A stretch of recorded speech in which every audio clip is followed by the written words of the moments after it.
ভূতের বাড়ির কলা বাগান। এক টুনটুনি পাখি ও তার মেয়ে বসবাস করত। প্রতিদিন তারা সেই কলা বাগানের কলা বিক্রি করে তাদের সংসার চালাতো। এমন করে চলছিল অনেক দিন।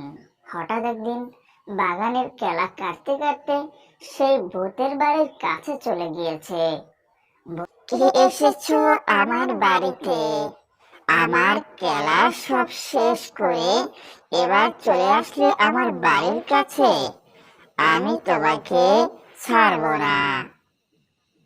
আর কেনই বা ছাড়বো?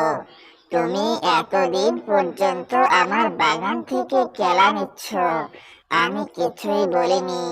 আমি দেখেছি তোমার মন কেমন, সেই কারণে কিচ্ছু বলিনি। আর তুমি যদি আমার বাগানের কেলা নিতে চাও, তাহলে অবশ্যই আমাকে তোমার গাভীর দুধ দিতে হবে। যদি আগামী কালকে কেলা নিতে আসো, তাহলে তোমার গাভীর দুধ আমাকে দিতে হবে। এই কথা বলা মাত্রই সে টুনটুনি পাখি যে কয় ছড়া কেলা কাটছিল সে কয় ছড়া নিয়ে বাড়িতে চলে আসলো। এবং কালকে সকালে যখন সেই কেলা কাটতে যাবে, তখন তার সেই দুধ নিতে মনে ছিল না। যখনই কেলা কাটা শুরু করলো, তখনই সেই ভূত তার সামনে এসে পড়লো এবং বলল, আমাকে আমার খাবার না দিয়ে তুমি কেলা কাটতে এসেছো, তোমাকে কিছুই দেওয়া যাবে না। তোমার ঝুড়িও আমি এখন ফেলে দিব, তোমাকে কোনো কেলা দেয়া যাবে না। এই কথা বলে সে ভূত তার কলার থলা এবং কলা সব রেখে দিল এবং সেই টুনটুনি পাখি কেঁদে কেঁদে বাড়িতে চলে গেল। যাওয়ার পর সার ছোট্ট মেয়ে জিজ্ঞাসা করলো, মা তুমি কাঁদছো কেন?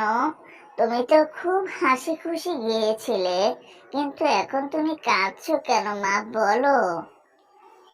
তখন সেই টুনটুনি পাখি বলল, দেখ মা, আমি গিয়েছিলাম কেলা আনতে, কিন্তু সেই কেলা বাগানে ছিল একটি ভূত।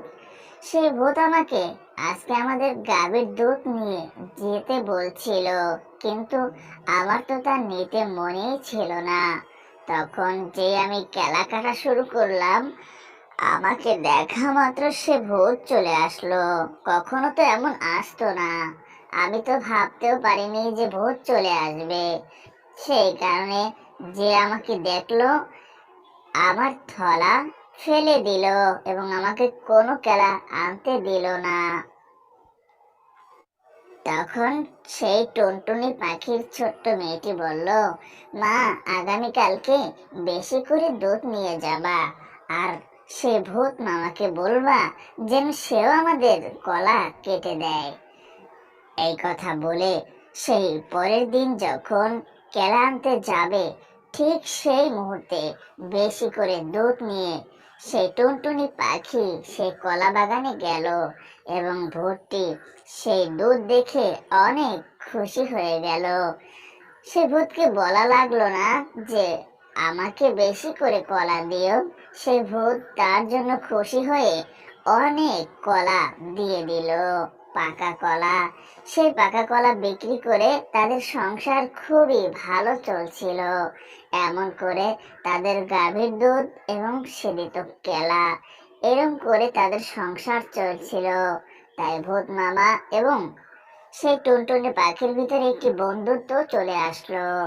তো বন্ধুরা, ছিল আমাদের আজকের ভিডিও। এই ভিডিওটি ভালো লাগলে অবশ্যই একটি কমেন্ট করবেন এবং চ্যানেলটি সাবস্ক্রাইব করবেন।